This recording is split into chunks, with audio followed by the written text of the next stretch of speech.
Bueno chicos, pues vamos a ver ahora este tema del tema 8 de inversión y financiación en la empresa, que es muy interesante y ya sabéis que tenemos que tenerlo claro para luego hacerlo bien. Bueno, en principio decir lo que es una inversión, en términos generales, que es la compra de un bien o de un derecho que va a durar más de un año y por tanto que lo vamos a usar para la actividad de la empresa, ¿vale? Todos estos elementos es lo que dura más de un año, es de lógica. Los locales, las instalaciones fijas se refiere de electricidad, de agua, todo lo que son instalaciones que se quedan en la empresa. El mobiliario son los muebles, pues estantería y demás, las maquinarias, herramientas y útiles, siempre que duren más de un año. Cualquier herramienta evidentemente tiene más de un año de duración. Los vehículos, los equipos informáticos son los ordenadores, incluso los programas informáticos, que como ya veremos no se pueden tocar, son intangibles porque están dentro del ordenador, pero sí que es cierto que también duran más de un año, y las patentes y las marcas para las grandes empresas, aunque nosotros una empresita pequeña normalmente no tendremos que comprar esto, pero bueno, aquí está como elemento también de inversión. Y los gastos, pues son pues todo lo que nosotros hacemos uso, diríamos, la compra de bienes, servicios o derechos que vamos gastando, consumiendo, diríamos, y que suele tener menos de un año. Normalmente se considera gasto todo lo que se paga por meses. Perdón. Entonces, claro, vamos a suponer que tenemos un trabajador, pues tiene un sueldo, pues es un gasto mensual. Tenemos la gestoría, un gasto mensual. Tenemos la luz, tenemos el teléfono. Todo eso son gastos. Vamos a ir viéndolo. En principio hay que distinguir, veis, entre gastos de constitución y gastos de lanzamiento, ¿vale? Bueno, los gastos de constitución es para las empresitas que tienen que ir al notario y tienen los gastos de escritura y demás. Entonces se llaman gastos de constitución por eso, pero estos son gastos que se hacen solamente una vez al principio, entonces no son gastos mensuales, por eso no son gastos fijos, diríamos. Y los gastos de lanzamiento igual. Los gastos de lanzamiento son unos gastos que a lo mejor imaginaros, pues tirar unas octavillas por la calle para darnos a conocer, o poner una cuña en la radio al principio para darnos a conocer. Ojo, si tenemos, ¿qué os digo yo? Una publicidad mantenida durante el tiempo, todos los meses, pagando en una radio local o algo así 100 euros, pues eso sí sería un gasto fijo, ¿vale? Por tanto, habría que contabilizarlo como gasto fijo. Pero si solamente hacemos una vez al principio un gasto inicial de lanzamiento dándonos a conocer, pues eso no es todos los meses, solamente se hace al principio y se cuenta como gasto una sola vez. Bueno, el alquiler del local sí es fijo, los sueldos y la seguridad social se paga todos los meses, los suministros, que agua, luz y demás. Incluso si tenemos servicios profesionales, si tenemos contratado a algún abogado legal y tal, algún servicio de estos que pagamos por meses y nos asesoran. En material de oficina, que alguna gente tiene fijo porque gasta mucho, pero otros tampoco tienen por qué ser todos los meses, no podemos gastar, no sé, 300 euros en bolígrafos o en carpetas. Entonces, no hay que hacer un gasto todos los meses en material de oficina. El stock mínimo a la venta es lo que compramos al principio para empezar a vender, es decir, la mercancía que vamos a empezar a necesitar, la mercadería para empezar nuestro negocio. Entonces hay que tener ahí al principio un gasto hecho, y los gastos financieros se refieren a los gastos con el banco si tenemos algún préstamo, la cuota y demás, los intereses que pagamos por el préstamo. Bueno, pues esto sería, veis, la diferencia, acordaros, inversión más de un año, es decir, son compra de bienes o derechos que duran más de un año. Gastos son compra de bienes o servicios o derechos que vamos pagando mes a mes o que tienen un uso que va a durar menos de un año en la empresa.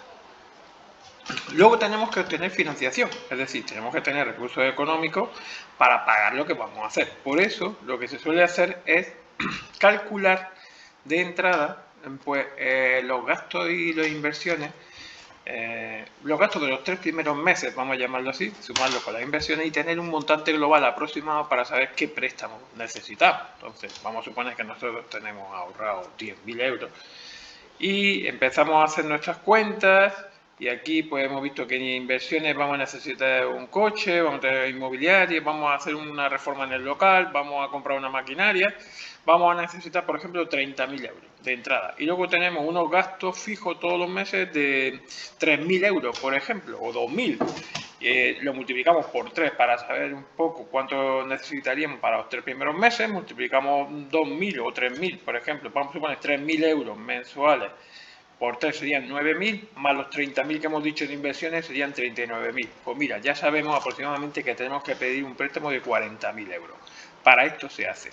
Por eso se hace un cálculo inicial de los 3 primeros meses de gasto y más las inversiones para saber un poco con qué dinero mínimo tenemos que arrancar, es decir, cuánto necesitamos de financiación o recursos económicos. Ahora bien, si nosotros ya tenemos ahorrado 10.000 euros, como hemos dicho antes, pues ya nada más que necesitamos un préstamo de 30.000. O si queremos tener suficiencia, pues dejamos el préstamo de 40.000. Lo que tenemos que calcular es la cuota mensual que nos sale, pues ponemos el préstamo, o vaya a un simulador a internet de préstamo, perdón, le ponéis, pues por ejemplo, una devolución a 10 años o a 8 años y te sale mejor una cuota de 300, 400 euros y esa cuota también sería ya un gasto mensual que habría que añadir al resto de gastos que hemos visto antes aquí. Entraría aquí los gastos financieros, la cuota de 300, 400 euros mensuales, ¿vale? Y dentro de lo que son las propias fuentes de financiación, pues están lo que se llaman las fuentes de financiación propias o internas, ¿vale? Que son de las propias empresas porque lo aportan los socios, los inversores, o incluso de lo que vamos ganando, que se llaman beneficios reinvertidos, es decir, de lo que va generando la empresa de su propia actividad, pues se puede ir reinvirtiendo en la empresa, porque ¿para qué queremos repartirnos los socios 30.000 euros al final del año? Si luego nos lo vamos a llevar a una cartilla nuestra corriente, pero luego vamos a necesitar a los 3 meses comprar una maquinaria de 30.000 euros. Pues ya tenemos ahí dinero y no tenemos que pedir luego un préstamo al banco. Por tanto, la empresa tiene dos opciones. Cuando acaba el final del año, que se hace la cuenta de resultados, que es la diferencia entre ingresos y gastos para ver el beneficio que hemos tenido, acordaros del beneficio, que era ingresos totales menos costes totales.